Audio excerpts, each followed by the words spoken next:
Let's look at some extra practice for section 10.5, which is all about square root functions. So up here on the top right, I wrote out the definition of what you can see if we were asked to graph a square root function. You're going to be wanting to identify the values for h and for k. H is always going to be underneath the square root, and you always want to be thinking about taking the opposite sign. That moves your graph in the direction of either going left or right, because think about the x-axis. The x-axis moves left or right. H is under the square root with the x. The value for k, you want to keep the sign the same. That moves your graph up or down. In your graph, remember the y-axis moves up or down. So that's what we want to be thinking about. So let's go ahead and take a look at some of these problems. It says we want to graph the square root functions and state the domain. In order to state domain, which that's what we'll start with, what you always want to focus on when you're looking at domain is you want to look at what is underneath the square root. The thing about a square root function is that you are not going to be able to have every single number go under a square root and get a real number. Think back to last semester when you have something like the square root of -1. If you put that into the calculator, you're going to see something that either says error or it's going to say undefined. Okay, so anything that has a negative number under the square root, you're not going to be able to have. So what we're going to do with what's underneath the square root to find the domain is we're going to take that and we have to set it greater than or equal to 0. And now I want to start solving for x. Even though we have an inequality sign, we want to move the numbers away from the x. So to move a -2, I'm going to add it. By adding the number 2 to the other side, it's not going to change that inequality sign. But now that we have the x by itself, we can say our domain is x is greater than or equal. Now I'm going to add the two numbers. 0 plus 2 is 2. So there is our domain. So now I want to graph. In order to graph, we want to think about original points, and then we're going to figure out what our h and our k values are, and we are going to move them in the direction that those numbers tell us to get the translated points. We'll plot the translated points for our final answer. If you remember from our lesson, to find your original points, we think about how we set up the start of our domain. What's underneath the square root has to be greater than or equal to 0. So 0 is the first number that I can potentially have under square root and get a real number.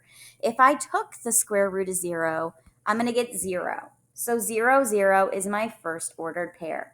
From there, I want to start thinking about what can I put under the square root to get nice numbers? Well, we want to put what we call perfect square numbers. Perfect square numbers are numbers that when you multiply them by itself twice, it gets you another number. So if I think about the number 1, I can take the square root of that because 1 times 1 got you 1. The next number isn't going to be 2 because I can't find two of the same numbers that multiply to 2. Same thing with 3. So the next nice number that's going to be able to go under the square root is 4. Because what number multiplies by itself twice to get 4? Well, 2, because the square root of 4 is 2. The next perfect square number is going to be 9 because 3 times 3 gets you 9. Those 4 ordered pairs are good enough for the original points. You can obviously keep going. Our next perfect square number would be 16 because 4 times 4 is 16. But at that point, those numbers start getting pretty big where they're going to potentially not be on the graph. So we can just stop with those 4 numbers. Now we want to do our translated points. So that means that we're going to go back to the original problem. We're going to identify h and k, and then we're going to add or subtract those numbers onto the correct part of each of these ordered pairs. Remember, x is first in an ordered pair, y is second. So when I'm going back up to my original definition, remember, h is the number that's underneath the square root, but we changed the sign. So notice that in this problem, I see x minus 2 under the square root. Change that sign, h is positive 2. Since h moves left or right, I want to add the 2 onto all of the x values of the original ordered pairs. Notice that I don't see any number outside of the square root being added or subtracted. That means that your k value is 0 because I don't have that number. K moves up or down, so technically I'm adding 0 onto all the y values. Adding 0 means that those y values are going to stay the same. So my translated points start with the 0 from the first ordered pair, add 2. We now have 2. Notice that 0 plus 0 is 0. The next x value is 1. I'm going to add 2. 1 plus 2 is 3. And then because I'm adding 0 onto the y's, I keep the y value 1. 4 plus 2 is going to give me 6. Keep that 2. So my next ordered pair is 6, 2. And then finally, 9 plus 2 is 11. 3 plus 0 is 3. So that means that these are my ordered pairs that I want to actually plot on my graph. So remember, in an ordered pair, we know x goes first and y goes second. X means we move left or right. So 2 means that I want to move 2 to the right. 0 means I want to move not up or down. I want to stay where I am. So that's why 2, 0 is on the x-axis. 3, 1 means that from the middle, I go 3 to the right, but then I go 1 up, and I plot my point. 6, 2 means that from the very middle, I go 6 to the right and 2 up. Plot my point. Then from the middle, I'm going 11 to the right and I'm going 3 up. Remember, when you're sketching this picture, it's going to look like a curve where you want that arrow pointing to the right, but you do not want another arrow past that starting point. You start at that 2, 0. I don't want to see anything past that on the left or below it. And that is my picture. Let's do another example. Say we have y equals the square root of x minus 4. So I want to start by finding the domain, which means I want to look at what's under the square root. Notice that that negative 4 is not under the square root. The only thing that's under there is an x. So to find your domain, I'm taking what's under the square root and I'm setting it greater than or equal to 0. Because there's no number attached to the x, that means that I don't have anything else to do. My domain is just that. X has to be greater than or equal to 0. Remember my original points. I'm thinking about numbers to go under square root to get me nice numbers. So we'll always start with 0. The square root of 0 is 0. Then we start thinking about perfect squares. 1 is a perfect square because the square root of 1 is 1. 4 is a perfect square because the square root of 4 is 2. 9 is a perfect square because the square root of 9 is 3. So those will always be my original points. Now I want to find my h and my k so I can do my translated points so I can actually plot those. Because there is no number under the square root with the x, that means that my h value is 0. So h moves left and right, so I'm adding 0 onto the first number in those ordered pairs, which essentially means that nothing is changing to begin those ordered pairs. So I want to start with the numbers 0, 1, 4, and 9.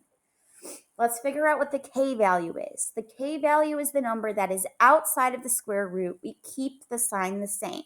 So because I see a negative 4, that is my k value, which means that is the number that I want to deal with for the second part of my ordered pair. So 0 minus 4 is negative 4, and 1 minus 4 is negative 3.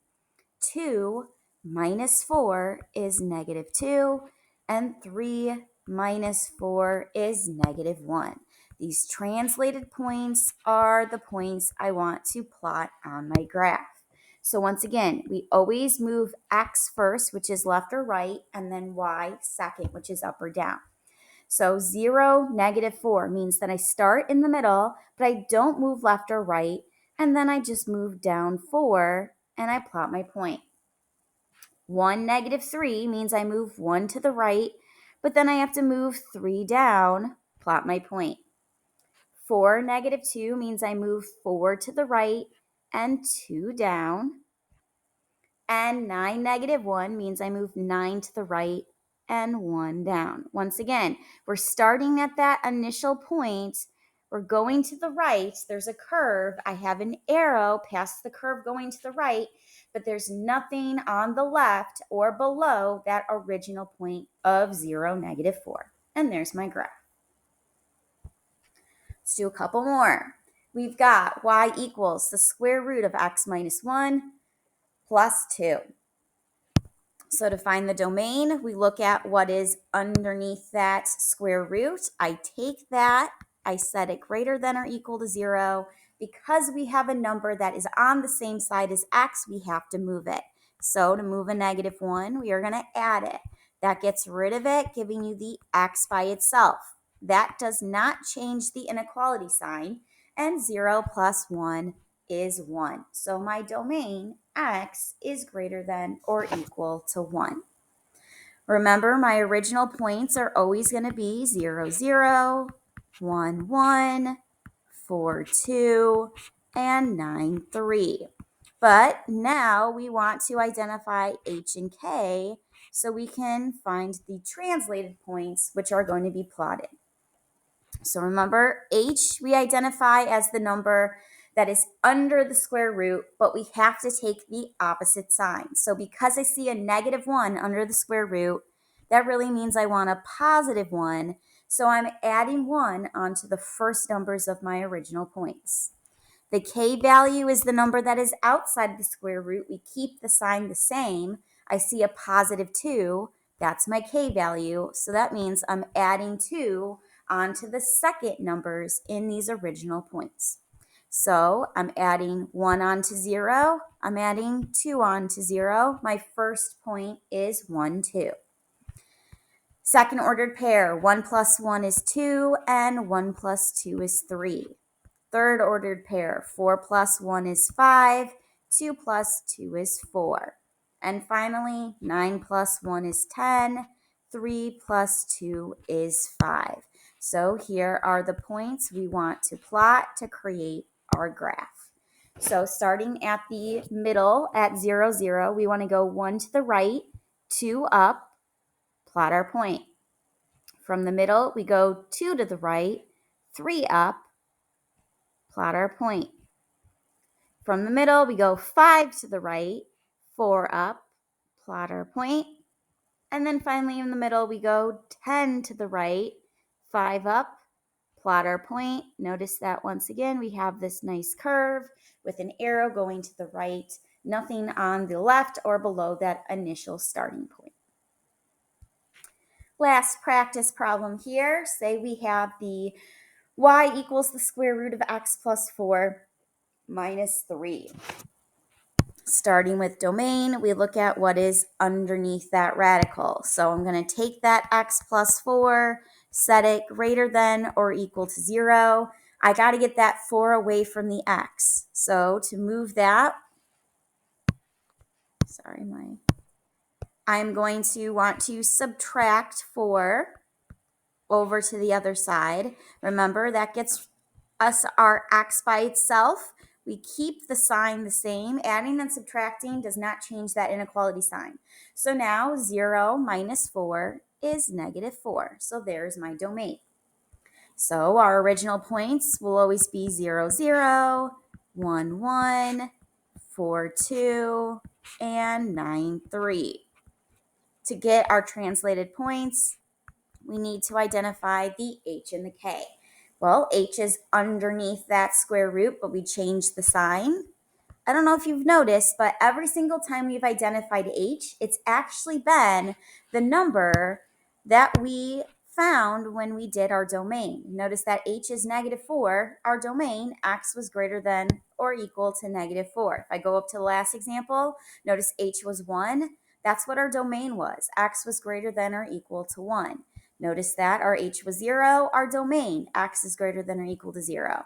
Same thing with the first one. We got our domain to be x is greater than or equal to 2, h equal 2. So that's not a coincidence. That's how it should always be. Our k value is the number that was outside, but we do not change the sign, so that's -3. So in these points, I am going to be subtracting 4 from all of those first numbers and subtracting 3 from the second. So 0 minus 4 is -4, 0 minus 3 is -3. In the second ordered pair, 1 minus 4 is -3, 1 minus 3 is -2. In the third ordered pair, 4 minus 4 is 0, 2 minus 3 is -1.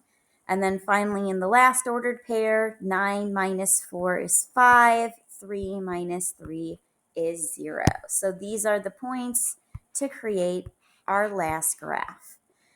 So starting in the middle, I want to go 4 to the left because it's negative, and then 3 down and plot my point. Then I want to go from the middle, 3 to the left, 2 down, plot my point. 0, -1 means I don't move left or right, but I am moving down 1. And then finally from the middle, I want to go 5 to the right, but then 0 means we don't move up or down, so we're on that x-axis. So connecting those points, there's a curve to it. We've got an arrow only pointing towards the right. And there's my picture.